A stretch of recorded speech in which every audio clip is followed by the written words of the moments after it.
Weewaawo embuubuuti ezannabuzaana we zeeyasiza olwoba ofunye olumooli. Kale nange bwe ntyo ngamba nti ekisalo bulungi kikuwa embikka ate olusula entabi lwe lukuwa entindira. Akukubira ku muggo mulowooza aba takwagaza lutalo, ate akukubira ku ffumu aba akwagaza bulwa, so nga n'akuyitira mu biryo aba akwagaza luyombo, basebo ne bannyabo.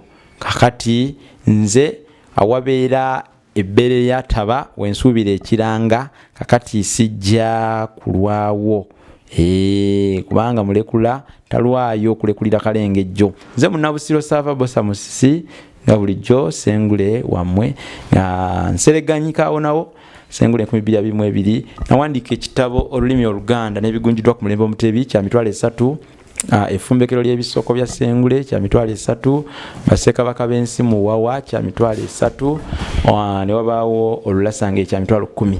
Mugule ku bitabo bino ate ebintu bibatambulire bulungi bannange mbigule. Waliwo n'ekirala kye tuwandiika bakiyita enjogera n'engero z'Abaganda mu buziba. Tusabayo ko bannamukisa abayingiza amannya mu kitabo ekyo gafulumire mu kitabo ekyo nga batukwatirako nga basonda ensimbi, kubanga twagala tukifulumye naye twetaaga obuyambi n'obuvujjiriza. Ensimbi tuzeetaaga ku 078 599 343 mutukwatireko ekyo nakyo kifulume era kiggwe. Olulasange ekyembalazeeko kiba kya mitwalo 10, kiba kya mitwalo 10 weekiri wano. Kakati bannaffe ba M Frank Media webali nnyo kubanga bakola videos, bakola videos, bakwata video nungi, bakuba ebifaananyi ebirungi. M Frank Media kati bannaffe ba Walusimbi Impact Fire Service bo bazikiza muliro bali mabega wa Akamwensi Shopping Mall ku luguudo Ludegayaza awo ku Kyettula wobasanga. Ngenda kwawa enjawulo wakati wa Amalaalo, Ebijja n'Amasiro. Abamu tebabyawula Amalaalo, Ebijja n'Amasiro. Amalaalo, Ebijja n'Amasiro. Kati mu Buganda buli kigambo kikozesebwa okutegeeza ekintu ekyo kye bagendera okutegeeza. Kati bw'okikozesa okutegeeza ate ekirala obeera nawe oyogedde kirala, obeera okyusizza. Wano mu Buganda ebintu birimu emitendera.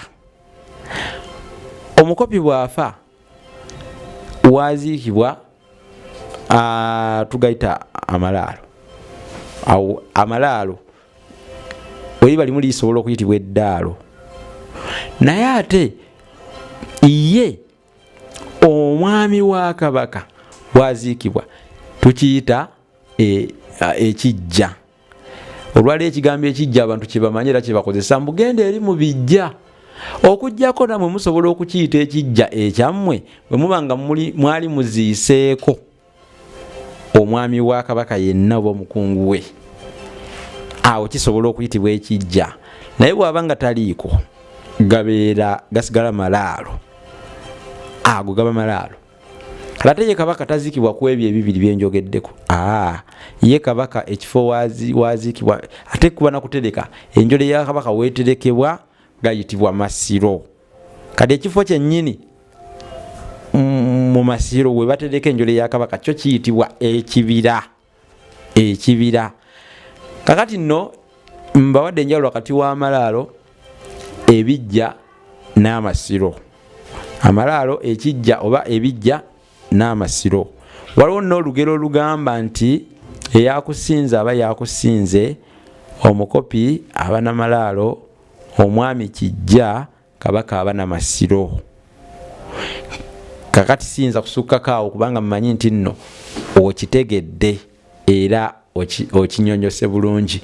Mwebale nnyo okutugoberera, mwebale nnyo okusubscribinga, naye twongera okusaba bannaffe batuleetere obulango tulange baleete business. Muleete business zammwe mwe bannaffe abatulaba tulange wano ku mukutu gwaffe ogw'Olulasangeye ebintu bitambule bulungi, bizinensi gikuba abantu mu maaso bagimanye, kubanga omutunzi teyeganya kusumulula ate era munnange atunda ayolesa yatera okumaza.